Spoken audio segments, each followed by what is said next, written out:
அஸ்ஸலாமு அலைக்கும் வரஹ்மத்துல்லாஹி தஆலா வபரகாத்துஹு. அஊது பில்லாஹி மினஷ் ஷைத்தானிர் ரஜீம். பிஸ்மில்லாஹிர் ரஹ்மானிர் ரஹீம்.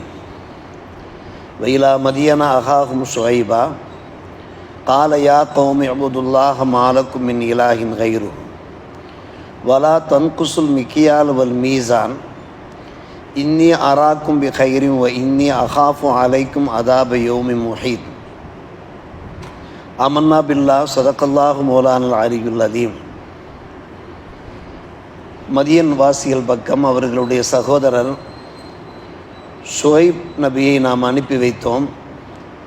ஷுஐப் நபி அலைஹிஸ்ஸலாம் தம்முடைய சமுதாயத்தை பார்த்து உரைத்தார்கள், என்னுடைய சமுதாயமே, அல்லாஹுவே நீங்கள் வணங்குங்கள், வணக்கத்திற்குரியவன் அல்லாஹுவை தவிர உங்களுக்கு எவரும் இல்லை. அளவிலே நிறுவையிலே நீங்கள் குறை வைக்காதீர்கள். உங்களை நான் ஒரு செழிப்பான முறையிலே காண்கிறேன். அதே சமயம் சூழ்ந்து கொள்கிற நாளினுடைய அதாபை நான் உங்கள் மீது பயப்படுகிறேன் என்று ஷுஐப் அலைஹிஸ்ஸலாம் அவர்கள் தங்களுடைய சமுதாயத்திற்கு உபதேசம் செய்தார்கள். வல்ல அல்லாஹ் ரப்புல் ஆலமீன் இந்த சூரத்துல் ஹூதில் வரிசையாக பல நபிமார்களை பற்றி எடுத்துரைக்கிறான். 6வது நபியாக நபி ஷுஐப் அலைஹிஸ்ஸலாமுடைய வாழ்க்கையினுடைய ஒரு பகுதியை எடுத்துரைக்கிறான். நேற்றைய தினம் லூத் அலைஹிஸ்ஸலாம் அவருடைய கௌம் அழிக்கப்பட்ட அந்த சம்பவத்தை பல வசனங்கள் வாயிலாக நாம் அறிந்தோம். அவர்கள் அழிக்கப்பட்ட அந்த நாடு இருக்கிறது, அந்த நகரங்கள் இருக்கிறதே, சாக்கடலுக்கு கீழே, டெட் சீக்கு கீழே இருப்பதை நேற்று நாம் நினைவு கூர்ந்தோம். டெட் சீ அது எங்கே இருக்கிறது? கிழக்கு ஜோர்டானுக்கும் பலஸ்தீனுக்கும் மத்தியில் அந்த டெட் சீ இருக்கிறது. கிட்டத்தட்ட 500 மைல் நீளமாக இருக்கிறது. அது 10 மைல் அகலமாக இருக்கிறது. அந்த சாக்கடைகளுக்கு அடியில் கடல் ஆய்வாளர்கள் ஆராய்ச்சி செய்த வகையில் நிறைய கட்டிடங்கள், நிறைய நகரங்கள் புதையுண்டிருப்பதாக நமக்கு தெரிவித்திருக்கிறார்கள். பல தப்சீர்களில் நாம் காண்கின்றோம். செழிப்பான வாழ்க்கை வாழ்ந்தவர்கள், ஆனால் இறை நிராகரிப்பாளர்களாக அவர்கள் இருந்தார்கள், சிலை தொழும்பர்களாக அவர்கள் இருந்தார்கள்.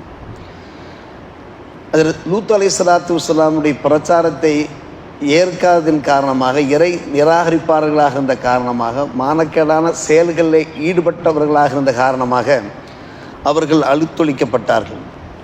பைபிள்லையும் கூட அந்த இடத்தை பற்றி சொல்லும்போது சதும் பள்ளத்தாக்கு என்று குறிப்பிடுகிறார்கள். அப்படியானால் அதெல்லாம் சில நினைவு சின்னங்களாக இருக்கின்றன. நினைவு சின்னங்கள் என்றால் என்ன அர்த்தம்? அந்த சாக்கடலை பார்க்கிற போது, அந்த பிரதேசத்தை நாம் பார்க்கிற போது நமக்கும் ஒரு அச்ச உணர்வு, எச்சரிக்கை ஏற்படுகிறது, நாம் தப்பான காரியங்களில் ஈடுபடக்கூடாது என்று. எல்லாவற்றுக்கும் மேலாக நம்முடைய இஸ்லாம் ஒரு உண்மை மார்க்கம், சத்திய மார்க்கம். அது சத்தியத்தை தான் சொல்லும், எந்த ஒரு ஆதாரங்கள் இல்லாமல் சொல்லாது என்பதற்கு ஒரு எடுத்துக்காட்டாக இன்றைக்கு அந்த சாக்கடல் திகழ்கிறது.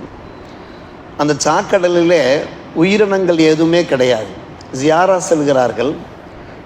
ஜியாரா என்றால் அருமை சகோதரர்களே, பெரியோர்களே, புனித காபா, ரவுலா மட்டுமல்ல, பைத்துல் முகத்தஸையும் சேர்த்து செய்கிற அந்த தரிசனத்திற்கு தான் ஜியாரா என்பார்கள். சுமார் 25 நாட்கள் செல்வார்கள். கடைசியாக உம்ராவை நிறைவு செய்துவிட்டு திரும்புவார்கள்.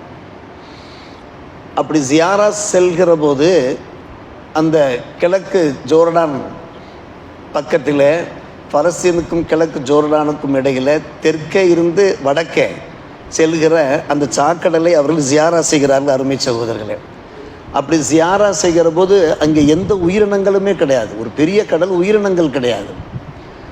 மட்டுமல்ல, அதற்கு மேலே பறவைகள் கூட பறப்பது கிடையாது. அதற்கு மேலே பறவைகள் பறந்து செல்வதில்லை. அல்லாஹ் ரப்புல் ஆலமீன் இன்றைக்கும் அங்கே நடைபெற்ற அந்த சோதனை நமக்கு நினைவுபடுத்தும் முகமாக அந்த சாக்கடலை ஒரு நினைவாக ஆக்கி தந்திருக்கிறான். அதனுடைய மேற்பரப்பிலே இன்றைக்கும் நுகர்கிறார்கள் அந்த கந்தக வாடை வீசுவதாக. கந்தகத்தினுடைய வாடை அதனுடைய மேற்பரப்பிலே. மற்ற கடல்கள் இருக்கக்கூடிய அடர்த்தியை விட அந்த கடலில் அடர்த்தி மிகவும் கடுமையாக இருப்பதாக சொல்கிறார்கள். இன்னும் சொல்லப்போனால் அந்த கடல் நீரை ஆராய்ச்சி செய்தவர்கள் அதில் ஜிப்சம், பொட்டாசியம், மக்னீசியம் நிறைய இருப்பதாக, கிட்டத்தட்ட 25 விழுக்காடுகள் இருப்பதாக ஆராய்ச்சி செய்திருக்கிறார். ஆனால் மற்ற கடல்களில் இந்த சக்தியில் இருக்கிற ஜிப்சம், பொட்டாசியம், மக்னீசியம் வெறும் 3 விழுக்காடுகள் தான், 3% தான் இருக்கிறது. அதிலே மட்டும் 25% இருப்பதாக ஆராய்ச்சியாளர்கள் நமக்கு எடுத்துரைக்கிறார்கள். அருமை சகோதரர்களே, அந்த நீரினுடைய அடர்த்தியை பார்த்தோம் என்றால் மற்ற கடல்களில் இருக்கக்கூடிய அடர்த்தியை விட 6 மடங்கு அதிகமாக இருப்பதாக. நாம் ஜியாரா சென்றோம் என்றால் அதையெல்லாம் பார்க்க முடியும். இந்த அளவுக்கு நாம் இந்த விஷயத்தை சொல்ல வேண்டிய தேவை எதற்காக ஏற்படுகிறது என்று கேட்டால், குர்ஆனிலே அந்த கடல் பற்றிய ஆராய்ச்சி இருக்கிறது. நம்முடைய மார்க்கம் உண்மை மார்க்கம், நாம் நம்பி இருக்கக்கூடிய, நாம் விசுவாசித்திருக்கக்கூடிய இந்த வேத புத்தகம் இருக்கிறது, இந்த இறை வேதம் இருக்கிறது, அது உண்மையான இறை வேதம் என்பதற்கு இதெல்லாம் எடுத்துக்காட்டுகளாக இருக்கின்றன என்பதை நமக்கு நாமே நம்முடைய ஈமானை பலப்படுத்த, நம்முடைய ஈமானை புதுப்பித்து கொள்வ, வலிமைப்படுத்துவதற்காக வேண்டி சொல்லப்படுகிற ஒரு விஷயம். இதை தொடர்ந்து தான் அருமை சகோதரர்களே, ஷுஐப் நபி அலைஹிஸ்ஸலாம் அவர்களை பற்றி அல்லாஹ் இந்த வசனத்தின் வாயிலாக நமக்கு எடுத்துரைக்கிறான். மதியன் என்கின்ற ஒரு மாநகரம், அந்த மாநகரத்திற்கு இறை தூதராக அனுப்பப்பட்டவர்கள் தான் ஷுஐப் அலைஹிஸ்ஸலாம் அவர்கள்.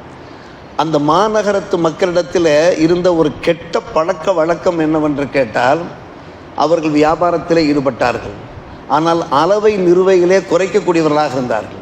அளவை நிறுவையிலே சூரத்து ஷுஆராவிலே இன்னும் சற்று விவரமாகவே எடுத்து சொல்லப்பட்டிருக்கிறது. நபி ஷுஐப் அலைஹிஸ்ஸலாம் அவர்கள் சொன்னார்கள், நீங்கள் நியாயமாக நேர்மையாக வியாபாரம் செய்யுங்கள், அளவை நிறுவையிலே நீங்கள் குறைக்காதீர்கள், அதை நீங்கள் பூரணமாக சொல்லுங்கள். தொடர்ந்து அந்த வசனம் வருகிறது, நீங்கள் இப்படி தப்பு செய்தீர்கள் என்றால் சூழ்ந்து கொள்கிற நாளுடைய அதாபு உங்களை தாக்கிவிடும். யா கோமி அவுஃபு அல் மிக்கியால் அல் மீசான பில்கிஸ், நீதமான முறையில் அளவை நிறுவையை நீங்கள் நிறைவேற்றுங்கள். வலா தபுகசுன்னாச அஷியா, மக்களுக்கு அவருடைய பொருள்களை குறைத்து கொடுக்காதீர்கள். வலா தாசோஃபில் அர்தி முஃப்சிதீன், நீங்கள் ஃபசாது செய்து பூமியில் நீங்கள் வரம்பு மீறாதீர்கள். பக்கியத்துல்லாஹி கைருல்லக்கும் இன் குன்தும் மூமினின், அல்லாஹ்விடமிருந்து கிடைக்கின்ற அருள் செல்வம் இருக்கிறது, அதுதானே உங்களுக்கு ஹைரானதாக இருக்கிறது. வமா அனா அலைக்கும் பி ஹஃபித், இதற்கு மேல் நான் என்ன செய்ய முடியும், உங்களை பாதுகாப்பவனாக நான் இல்லை, அல்லாஹ் தான் பாதுகாக்க வேண்டும் என்று ஷுஐப் அலைஹிஸ்ஸலாம் அவர்கள் அம்மக்களை பார்த்து நல்லுபதேசம் செய்தபோது அதை ஏற்க வேண்டுமா இல்லையா?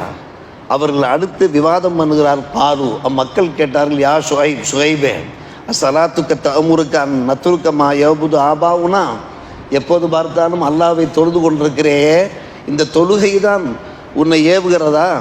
எங்களுடைய ஆபாக்கள் மூதாதையர்கள் வணங்கிய அந்த சிலைகளை வணங்க வேண்டாம் என்று உம்முடைய தொழுகை தான் ஏவுகிறதா? அவன் நஃபாலஃபி அம்வாலினா மா நஷா, நாங்கள் விருப்பப்பிரகாரம் வியாபாரம் செய்வோம், அதை தடுக்க உம்முடைய தொழுகை ஏவுகிறதா? இன்னக்கல் அன்தல் ஹலீமுர் ரஷீத் என்று அவர்கள் என்ன செய்கிறார்கள், விவாதம் பண்ணுகிறார்கள். அருமை சகோதரர்களே, வசனங்கள் நீள்கின்றன.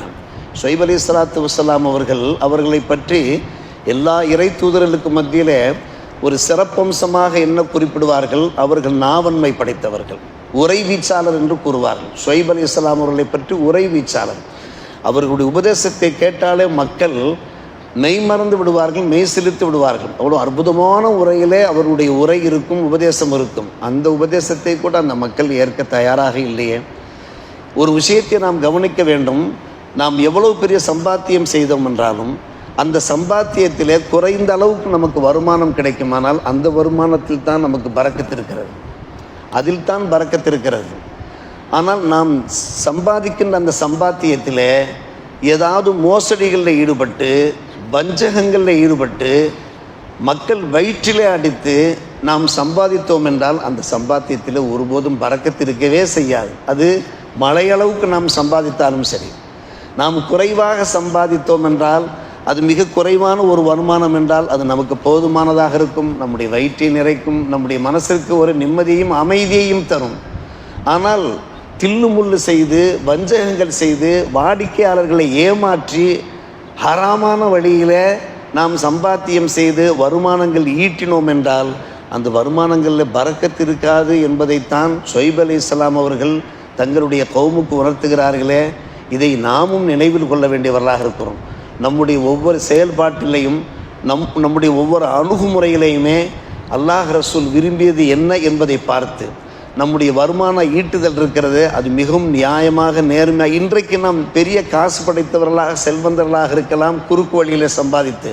நாளை அந்த செல்வங்கள் தான் நம்மை பாதிக்கும். அந்த செல்வங்கள் செல்வோம் என்று நம்மை விட்டும் அது சென்றுவிடும். அருமை சகோதரர்களே, பெரியோர்களே, இது போன்ற அந்த நல்ல விஷயங்களைத்தான் ஷுஐப் அலைஹிஸ்ஸலாம் அவர்கள் தங்களுடைய சமுதாயத்திற்கு மட்டுமல்ல நமக்கும் உணர்த்துகிறார்கள். நாமும் படிப்பினை பெறுவோம், வல்ல ரஹ்மானுடைய திருப்தியை பெறுவோம். அல்லாஹ் ரப்புல் ஆலமீன் நல்லடியார்கள் கூட்டத்திலே, இறை தூதர்கள் வரிசையிலே நம் எல்லோரையும் சேர்த்துக்கொள்வானாக. வாஹிர் தாவானா அல்ஹம்துலில்லாஹி ரப்பில் ஆலமீன்.